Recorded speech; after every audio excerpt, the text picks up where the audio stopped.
people who are just joining us, we're talking today with April Davis from the Vagina Blog. You can definitely go check them out. Thank you. At the Vagina Blog, where they are actually most active on Instagram.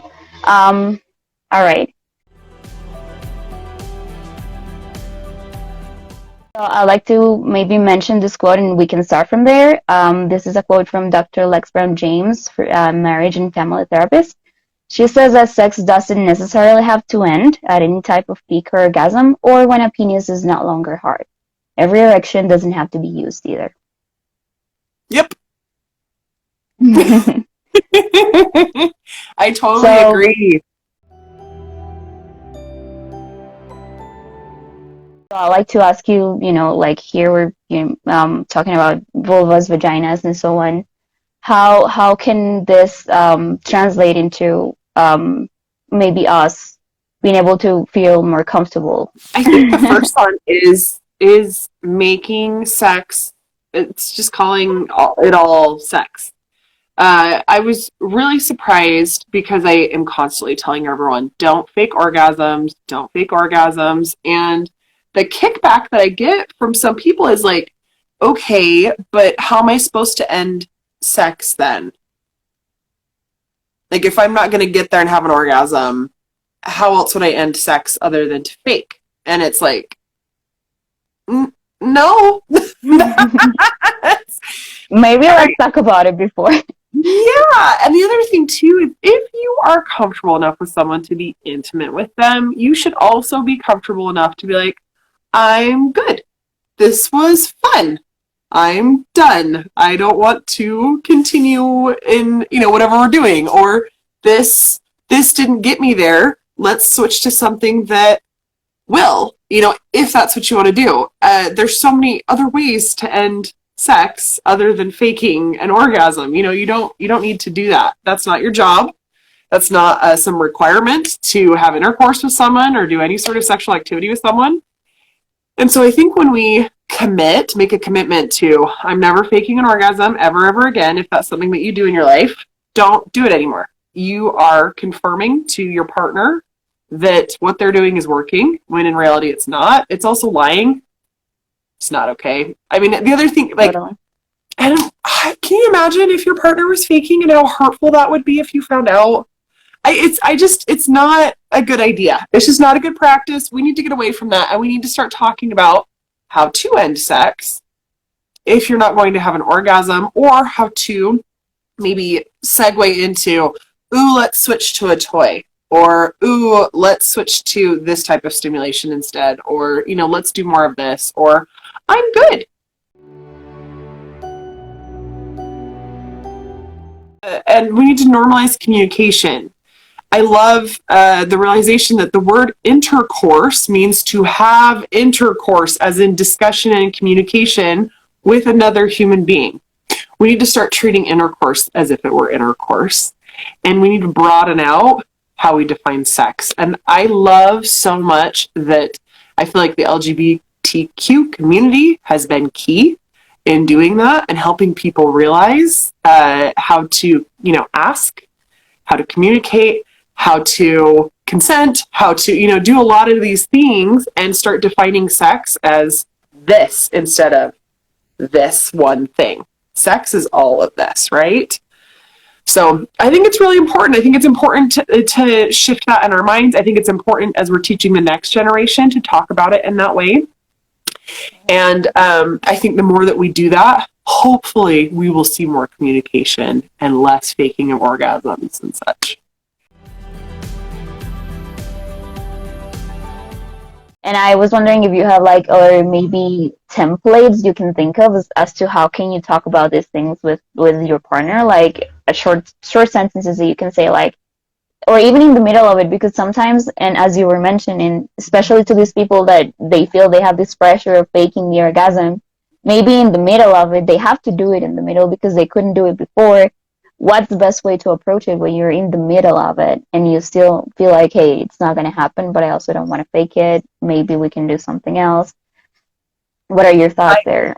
I think communicating that to who, who your partner that you're with at the time is a great idea. Like, let's switch positions. Let's try a different type of stimulation. Let's try a toy.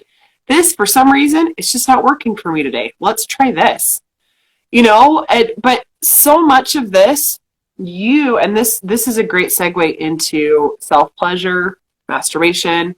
If you know what works for you and you're familiar with your own anatomy, it's a lot easier to ask someone else to help you out, right? And so if you're unfamiliar Right. with your own anatomy, don't know what's going to work for you, it's going to be a lot more difficult to have that talk with somebody else and be able to communicate that with someone else, right? So I think that's where, you know, spending time with yourself and knowing yourself and your own body, why that's so important.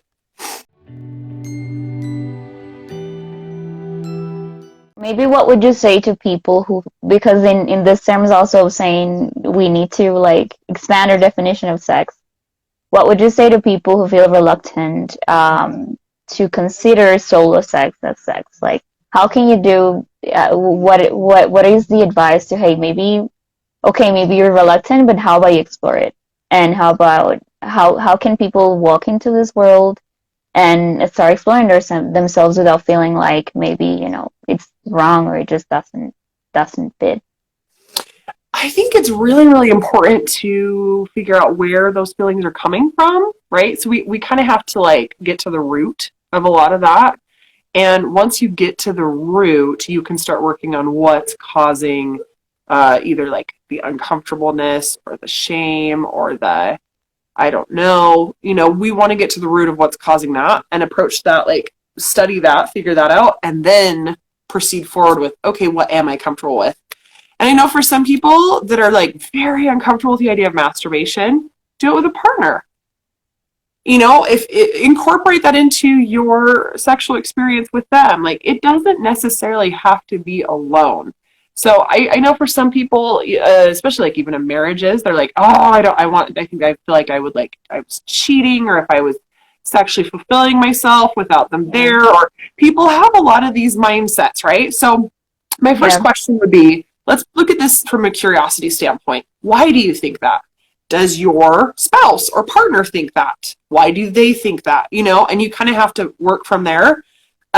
Do you both actually agree to this, or was this something that maybe you were taught and it's just a remnant you have from like something someone said when you were a fifth grader or something? Like, I've Totally. talked to people who still carry a lot of shame around masturbation from being taught in church classes when they were 11 years old.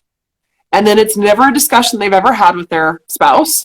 And then once they have that discussion, they kind of realize they're both on the same page about it, and it is something they'd like to explore more. But once again, you got to have that communication, and you have to have these conversations, because if you don't and you just keep carrying on, things don't change if things don't change, right? So you got to Totally. get to the root. You got to get on the same page as your partner if that's someone that you want, that's important. That if that's something that's important to you, is being on the same page as them, and then you need to figure things out. Like for my husband and I, we had this discussion. I have no problem with him masturbating. He has no problem with me masturbating. These are things that really don't bother either of us. I've told him, like, if the wind hits you, have fun. And I'm not Yep. around, And I've had someone was like, but if you like walked in on him, what would you do? And I was like, probably just like, what are we doing? How can I assist you? Do you want assistance? Do you want to be alone? Like, like Yeah. and it Need wouldn't be help. weird because we'd already talked about it. So Totally. that's, you remove so much of the weirdness or awkwardness or uncomfortable when you just have these discussions ahead of time. And like I said, for people who are like, oh, I kind of want to dive into this, but I don't know, do it together. Have fun with it together. Bring us some new life and some curiosity into your relationship around this.